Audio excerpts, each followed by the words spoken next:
Power star Janasena అధినేత AP deputy CM Pawan Kalyan గారి కుమారుడు అఖిలానందన్ గడిచిన కొద్ది రోజులుగా వార్తలో వ్యక్తిగా ఉంటున్నారు.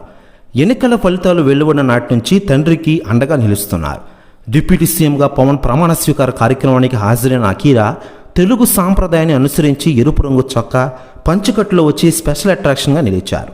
మన మధ్య తమ్ముడు రిలీజ్ నేపథ్యంలో థియేటర్కి వచ్చి అఖీరాను ఫ్యాన్స్ చుట్టుముట్టారు. గతంలో ఎన్నెల విధంగా అఖిలానందన్పై ఫ్యాన్స్ పబ్లిక్ ఫోకస్ ఎక్కువగా ఉండడంతో ఆయనను హీరోగా లాంచ్ చేసేందుకు ఇదే సరైన సమయమని అంటూ ఉన్నారు.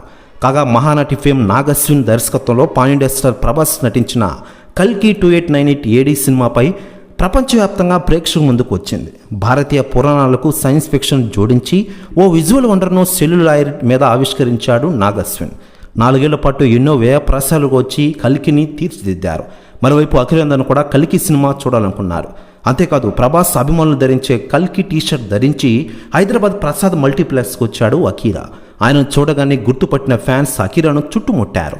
దీంతో వారిని తట్టుకోలేకపోయిన ఆయన మెయిన్ ఎంట్రన్స్ నుంచి కాకుండా పార్కింగ్ ఏరియా నుంచి థియేటర్ లోపలికి వెళ్తున్న వీడియో ప్రస్తుతం సోషల్ మీడియాలో వైరల్ అవుతోంది. దీంతో ప్రభాస్ అభిమానులు అతనికి థ్యాంక్స్ చెప్తూ పోస్టులు పెడుతున్న విషయం మనకందరికీ తెలిసిందే. ఇకపోతే ఇదిలా ఉండగా అఖీరాతో ప్రభాస్ తాజాగా భేటీ కానున్నారట. ఇకపోతే ఈ కల్కి సినిమాకు సంబంధించి మరింత ప్రమోషన్స్ అఖీరాతో కలిసి ప్రభాస్ మరియు దర్శకులు చేయనున్నారట. ప్రెస్ న్యూస్ కూడా తెగ వైరల్ అవుతోంది ఇండస్ట్రీ.